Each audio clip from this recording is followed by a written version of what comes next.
पूछ रहा है number of relation which are reflexive, symmetric but not transitive and containing 1, 2 and 1, 3. मतलब ऐसा रिलेशन कितना होगा जो 1, 2 और 1, 3 भी रखे। 1, 2 और 1, 3 रखना है, रिफ्लेक्सिव भी हो, सिमेट्रिक भी हो, परंतु ट्रांजिटिव ना हो। यहाँ पे चार कंडीशन है। पहला कंडीशन रिफ्लेक्सिव होना चाहिए, दूसरा कंडीशन सिमेट्रिक होना चाहिए, तीसरा कंडीशन 1, 2 और 1, 3 होना चाहिए, और चौथा कंडीशन ट्रांजिटिव नहीं होना चाहिए। तो ऐसा कौन कौन होगा? तो रिफ्लेक्सिव के लिए तो तीनों का डबल लेंगे, 1, 1, 2, 2, 3। रिफ्लेक्सिव जब करना है तो तीनों का डबल लेना होगा। 1, 2 भी रखना है, 1, 3 रखना है, ये क्वेश्चन का रहा है। और क्वेश्चन ये भी कह रहा है कि सिमेट्रिक भी होना चाहिए। तो जब 1, 2 रखेंगे तो सिमेट्रिक होने के लिए 2, 1 भी लेना होगा।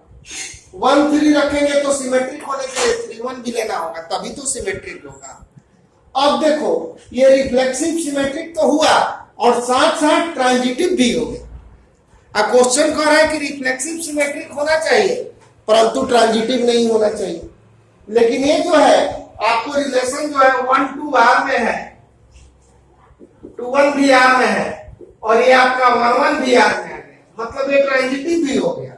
1, 3 आर में, 3, 1 आर में, 1, 1 आर में। तो ऐसा कोई रिलेशन नहीं मिल रहा है जो 1, 2 भी रखे, 1, 3 भी रखे, रिफ्लेक्सिव भी हो, सिमेट्रिक भी हो, ट्रांजिटिव भी हो। ट्रांजिटिव नहीं हो, क्योंकि हम जो जब ये कंडीशन रख रहे हैं तो रिफ्लेक्सिव, सिमेट्रिक और ट्रांजिटिव भी आ जा रहा है। इसीलिए नंबर ऑफ रिलेशन कभी भी 0 नहीं होता है। जब कोई रिलेशन नहीं होगा तो इसको एक रिलेशन लिखिएगा, उस रिलेशन का नाम है ओनली यूनिवर्सल रिलेशन। कुछ नहीं है तो यूनिवर्स में है तो यूनिवर्सल रिलेशन होगा। ऐसा जैसा ही क्वेश्चन कर रहे हैं वैसा हमको रिलेशन नहीं मिल रहा है, तो रिलेशन नहीं मिल रहा है तो आप 0 आंसर नहीं देंगे, 1 देंगे। तो कौन पूछेगा कि कौन सा रिलेशन? तो यूनिवर्सल रिलेशन। जब कोई रिलेशन नहीं होगा तो यूनिवर्सल रिलेशन होगा। नंबर ऑफ इक्विवेलेंस रिलेशन निकालना है। नंबर ऑफ इक्विवेलेंस रिलेशन निकालना है कंटेनिंग 1, 2। 1, 2 कंटेन करना चाहिए, 1, 2 जरूर होना चाहिए। और इक्विवेलेंस का मतलब रिफ्लेक्सिव भी हो, सिमेट्रिक भी हो, ट्रांजिटिव भी हो, और 1, 2 भी रखे। चार कंडीशन। इक्विवेलेंस का मतलब 3 कंडीशन तो इसमें है, रिफ्लेक्सिव, सिमेट्रिक एंड ट्रांजिटिव, और 1, 2 भी रखना होगा। तो देखो इसमें पहला रिलेशन हम ये लिख सकते हैं, R1।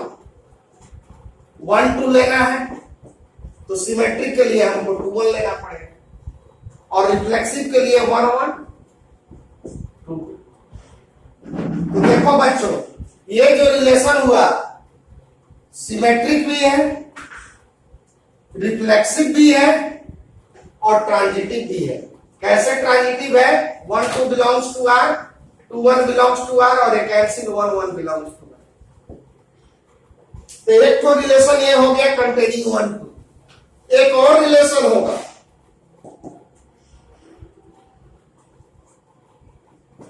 One two, 2, 1, 3, 2, 2, 3, 1, 3, 3, 1, 1, 1, 2, 2, 3, 3।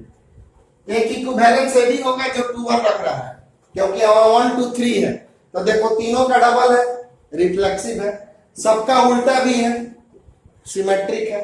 और ट्रांजिटिव तो आपको नजर आ रहा है कि 1, 2 belongs to R, 2, 1 belongs to R, 2, 2 cancel, 1, 1 belongs to R, 3, 2 belongs to R, 2, 3 belongs to R, 3, 3 belongs to R। तो देखो ये तीनों रिलेशन पालन कर रहा है, इसलिए इक्विवेलेंस है। ये तीनों रिलेशन पालन कर रहा है, इसलिए इक्विवेलेंस है। और कंटेनिंग 1, 2, दोनों 1, 2 भी रख रहा है। तो यहाँ पे नंबर ऑफ रिलेशन आपका कितना हो गया? एक R1 हो गया और एक R2 हो गया। तो नंबर ऑफ रिलेशन आपका हो गया 1 + 1 = 2। नंबर ऑफ रिलेशन आपका 2। फंक्शन दो ठो फंक्शन है, एक एफ और एक जी, दोनों का डोमेन और को डोमेन रियल नंबर है, बट फंक्शन एक का वैल्यू 3 ठो है। अगर x का वैल्यू मतलब इसका वैल्यू अगर 0 से बड़ा होगा, ये वाला ब्रैकेट के अंदर वाला का वैल्यू 0 से बड़ा हो, जैसे आपसे कोई पूछ दे f2 का मान तो आप लिखोगे 1, f20 का मान आप लिखोगे 1, f150 का मान 1। क्यों? क्योंकि ये सब क्या है, 0 से बड़ा है। इसका मतलब हुआ कि जब x का वैल्यू मतलब इस ब्रैकेट के अंदर वाला अगर आपको 0 से बड़ा है तब फंक्शन का वैल्यू 1 लेना है, और अगर ब्रैकेट के अंदर वाला 0 के बराबर है तब फंक्शन का वैल्यू 0 लेना है, और अगर ब्रैकेट के अंदर वाला 0 से छोटा है मतलब एक -1 है, एक -5 है, एक -7 है, तो इस केस में इसका वैल्यू -1। ये सब 0 से छोटा है तो -1, जब ये 0 है तो 0, और जब ये 0 से बड़ा है तो आपको 1 लेना है। क्वेश्चन पूछ रहा है are fog and gof coincide in 0 1। Fog और गॉफ जो है 0 और 1 में कोइंसाइड है, मतलब एक इस इंटरवल में दोनों का वैल्यू सेम है, ये क्वेश्चन पूछ रहा है। और इससे पहले ये जान जाइए gx दिया हुआ है, ये हम पहले भी बताए हैं, फिर अभी समझ लो, इसको हम लोग बोलते हैं ग्रेटेस्ट इंटीजर फंक्शन, इसको बोलते हैं हम लोग ग्रेटेस्ट इंटीजर फंक्शन। और ग्रेटेस्ट इंटीजर फंक्शन का मतलब होता है कि जैसे 0.1, तो 0.1 हमारे पास 0.1 है तो इसका मतलब ग्रेटेस्ट इंटीजर 0 है। अगर आपको 2.99 है तो आपका ग्रेटेस्ट इंटीजर, यहाँ पे बच्चे गलती कर देते हैं 3 बोल देते हैं जबकि 2 होगा। अरे 2 रुपया 99 पैसा है तो सबसे बड़ा रुपया क्या हुआ, 2। अगर आपको एक 0.91 है तो भी इसका वैल्यू क्या होगा, 0। एक 5.31 है तो इसका भी वैल्यू आपका होगा 5। 5 रुपया 31 पैसा है तो आपके ग्रेटेस्ट रुपया जो है 5, 91 पैसा है तो ग्रेटेस्ट हो गया 0। इसी को कहते हैं greatest integer function.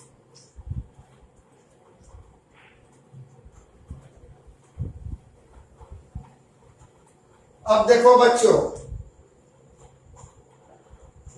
when x का वैल्यू 0 और 1 के बीच में, ऐसे तो 0 से लेके 1 तक, इसका मतलब क्या हुआ, 0 से बड़ा स्मॉल ब्रैकेट है, स्मॉल ब्रैकेट का मतलब हो गया ओपन इंटरवल, मतलब 0 से बड़ा लेना है, 0 नहीं लेना है। और यहाँ पे क्लोज इंटरवल है, इसका मतलब है कि हमको 1 तक जाना है और 1 भी लेना है, लेकिन अभी हम 1 नहीं ले रहे हैं। तो 0 से लेके 1 तक x का कुछ भी वैल्यू लोगे तो इतना का जो मान होगा आपका 1 होगा, क्योंकि आप 0 और 1 के बीच में मान लो 0.5 लोगे तो 0.5 का वैल्यू क्या होगा, 0। 0 1 के बीच में 0.9 लोगे 90 पैसा है तो 0। अगर 0.7 लोगे तो इसका भी क्या आएगा, आपका 0 आएगा। तो जब x का वैल्यू सब 0 और 1 के बीच में है कि नहीं, तो x का वैल्यू 0 और 1 के बीच में कभी भी लीजिएगा तो gx का वैल्यू 1 आएगा। और जब आप x का वैल्यू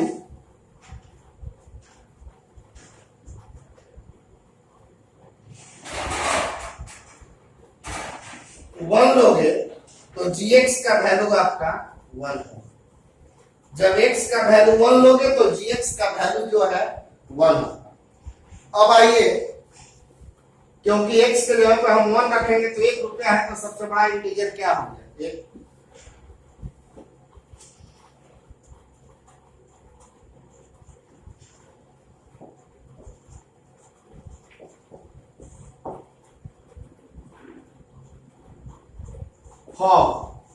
फॉग का मतलब हो गया f इंटू जी एक्स। तो बच्चों जब x का वैल्यू 0 और 1 के बीच में है तो gx का मान देखो यहाँ पे कितना है। जब x का वैल्यू 0 और 1 के बीच में तो फंक्शन का वैल्यू, गलती हो गया है, 0 होगा। जब x का वैल्यू 0 और 1 के बीच में तो फंक्शन का वैल्यू क्या होगा, 0। तो यहां पे लेंगे 0। और क्वेश्चन कह रहा है कि जब x का मान 0 तब फंक्शन का वैल्यू कितना होगा, 0। यानी यहां पर इसका वैल्यू हो गया 0। अब आप when x equal to 1 hoc का वैल्यू निकालो, f into gx। तो gx के जगह पे 1, क्योंकि जब x का वैल्यू 1 ले रहे हैं तो फंक्शन का वैल्यू क्या आ रहा है, f1। ये 0 से बड़ा है कि नहीं, ये 0 के बराबर था तो वैल्यू 0, ये 0 से बड़ा है तो वैल्यू क्या होगा, 1। यहां पर x क्या है, 1, तो 1 0 से बड़ा है इसलिए फंक्शन का वैल्यू आपका क्या होगा, 1। यहां पे x क्या है आपका, 0, तो फंक्शन का वैल्यू क्या होगा, 0। ये तो निकला फॉक का वैल्यू।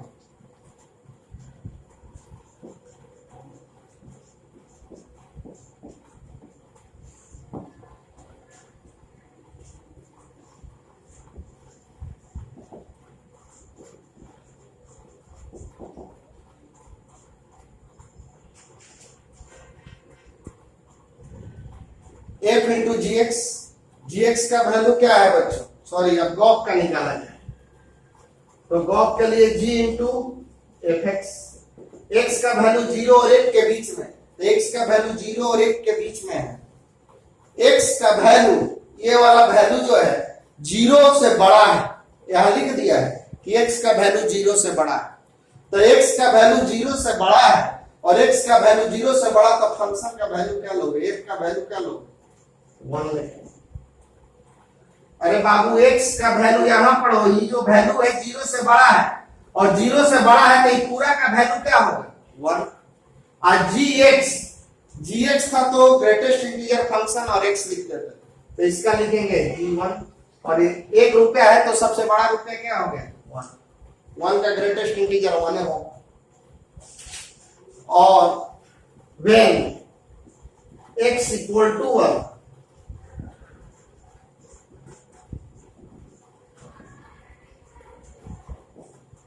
ये भी आपका 0 से बड़ा है। अरे 1 है यहाँ, तो 1 है तो 0 से बड़ा है कि नहीं, और 0 से बड़ा है तो फंक्शन का वैल्यू हो जाएगा 1, और इसका हो गया 1 और इसका वैल्यू।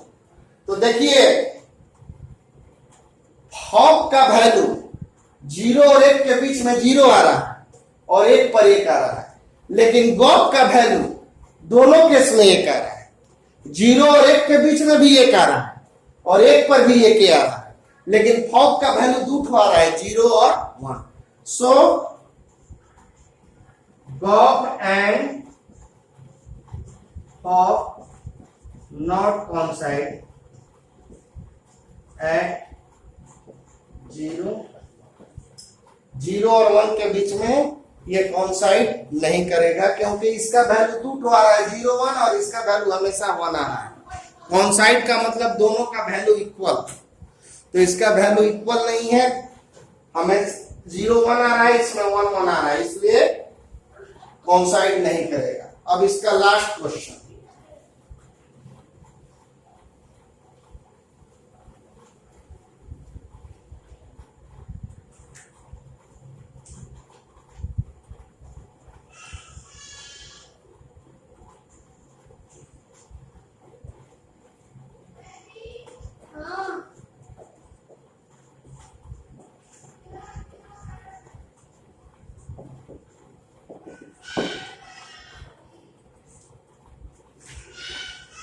देखो बच्चों, नंबर ऑफ बाइनरी ऑपरेशन के लिए आपको बताया गया है, नंबर ऑफ बाइनरी ऑपरेशन का फार्मूला बताया है n स्क्वायर, वेयर